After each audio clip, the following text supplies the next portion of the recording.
నమస్తే, welcome to our channel. నేను మీ అనిల్. తెలంగాణలో సర్పంచ్ ఎన్నికలకి రంగం సిద్ధమైతా ఉంది.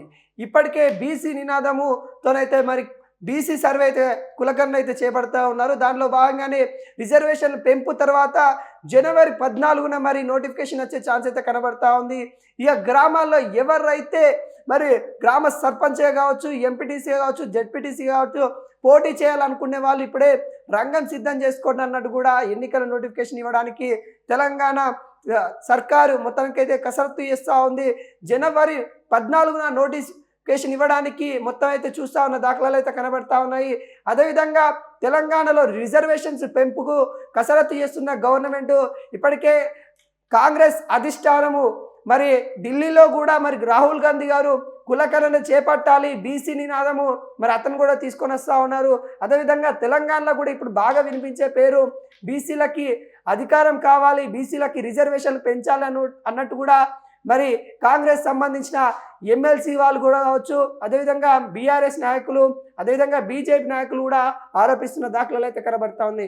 ఎట్టకేలకు కూడా సర్పంచ్ సంబంధించిన ఈ ఎలక్షన్లో కూడా మరి బీసీలకి ఎక్కువ ఛాన్స్ ఇచ్చే విధంగా ముఖ్యంగా మహిళలకి ఎక్కువ ఛాన్స్ ఇచ్చే విధంగా కసరత్తు చేస్తూ ఉన్నారు. అదేవిధంగా ఏదైతే గతంలో ఒక నిబంధన ఉండేది, ఎవరైతే 2 పిల్లల కంటే ఎక్కువ ఉన్న వాళ్ళు ఈ సర్పంచ్ ఎన్నికలలో పాల్గొనడానికి అనర్హులుగా ఉండే నిబంధనలు ఇప్పుడు తెలంగాణ సర్కార్ దాన్ని తీసేసే కసరత్తులో ఉంది. ఎందుకంటే ఇప్పటికే జనాభా తెలంగాణలో తగ్గుతూ ఉన్న నేపథ్యం అయితే కనబడతా ఉంది కదా. అంటే నార్త్ సౌత్ విభేదాలు రావడం, మరి తెలంగాణ ఆంధ్ర రాష్ట్రాలలో కూడా మరి జనాభా పెరిగే విధంగా మరి చర్యలు తీసుకోవాలనే నేపథ్యంలో ఈ నిబంధనలను కూడా తీసేస్తున్నట్టు కూడా కనబడతా ఉంది. అంటే 2 ఉన్నా 3 ఉన్నా ఎంతమంది పిల్లలు ఉన్నా కానీ ఈ పోటీలలో పాల్గొనవచ్చు. మరి ఫిబ్రవరి 2వ వారమే మరి ఎన్నికలకైతే మరి కసరత్తు అయితే చేస్తూ ఉన్నారు.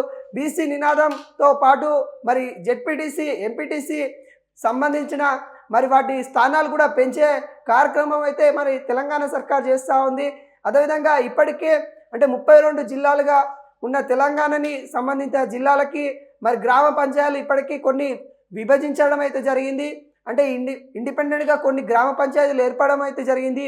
వాటికి సంబంధించి కొత్తగా సర్పంచ్లు ఎన్నుకోవడానికి మరి ప్రయత్నిస్తున్న దాఖలాలు అయితే కనబడతా ఉన్నాయి. మరి ఫిబ్రవరి మంత్లో అంటే గత సంవత్సరమే అంటే ఈ సంవత్సరమే జరగాల్సిన ఎన్నికలు, కొంత పార్లమెంట్ ఎలక్షన్స్ రావడము, తెలంగాణ బడ్జెట్ పెట్టడము, తెలంగాణ సంబంధించి ఆర్థిక వ్యవస్థ కొంత ఇబ్బందిలో ఉండడం వల్ల మరి అదేవిధంగా బీసీ సంబంధించిన నినాదం రావడం వల్ల ఈ అన్ని అంశాలను పరిగణలోకి తీసుకొని తెలంగాణ సర్కార్ మరి ఆచితూచి అడుగులేస్తూ ఉన్న దాఖలాలు కనబడతా ఉంది. అదేవిధంగా ఇప్పటికే తెలంగాణ ఆర్థిక వ్యవస్థ ఇబ్బంది ఉన్న సిచ్యువేషన్ తెలిసిందే. రైతు బంధు ఇంతవరకు కూడా వేయలేదు. పంటల కోతలు అయిపోయినాయి. పంటలు అమ్ముకుంటున్న నేపథ్యంలో కూడా ఇంతవరకు మరి రైతు బంధు వేయాలని కూడా రైతులు మరి ప్రశ్నిస్తున్న సిచ్యువేషన్ కనబడతా ఉంది. ఈ ప్రశ్నలన్నీ మరి ఉన్నప్పుడు మరి ప్రజల దగ్గరికి ఓటు కోసం అని వెళ్తే కాంగ్రెస్ నాయకులకి మరి ఎదురయ్యే సిచ్యువేషన్ ఏంటి అనే సిచ్యువేషన్ కనబడతా ఉంది.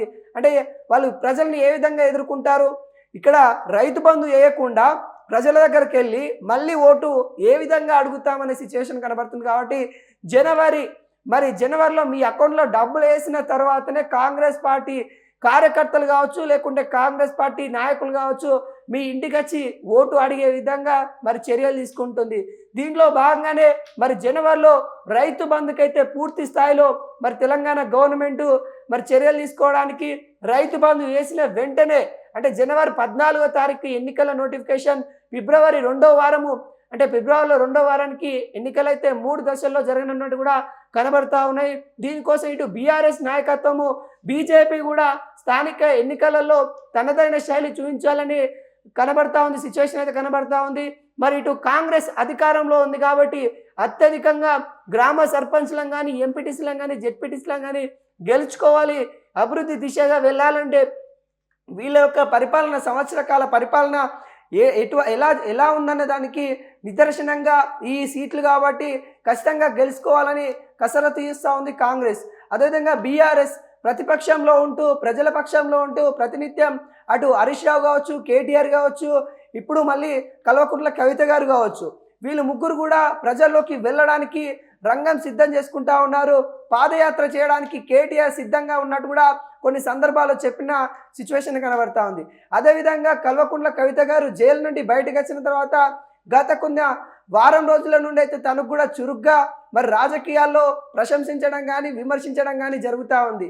అంటే తను కూడా బీసీ నినాదం సంబంధించి బీసీ వెల్ఫేర్కి సంబంధించి వాళ్ళని కూడా కలిసి అంటే తను ఏ విధంగా బీసీ నినాదాన్ని తీసుకెళ్ళాలి, తన యొక్క జాగృతి ఏ విధంగా ప్రజల్లోకి తీసుకుపోవాలనే సిచ్యువేషన్ పైన కల్వకుంట్ల కవిత గారు కూడా మరి రంగంలోకి దిగినట్టు కూడా కనబడతా ఉంది.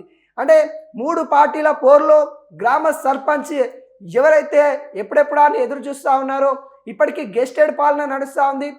సర్పంచ్కి సంబంధించి గెస్టెడ్ ఒక వ్యక్తిని అయితే పెట్టారు. మరి అతని పరిపాలనలో ఇప్పటికీ కొంత సిబ్బంది గ్రామ సంబంధించిన సిబ్బంది ఇబ్బంది పడుతున్న సిచ్యువేషన్ కనబడతా ఉంది. నిధులు లేక, రోడ్లు బాగలేక, సంబంధించిన అభివృద్ధి కార్యక్రమాలు చేయలేక కొంత అతలకుతం అవుతున్న గ్రామ కార్యదర్శులు అన్నట్టు కూడా మనకైతే తెలుస్తూ ఉంది.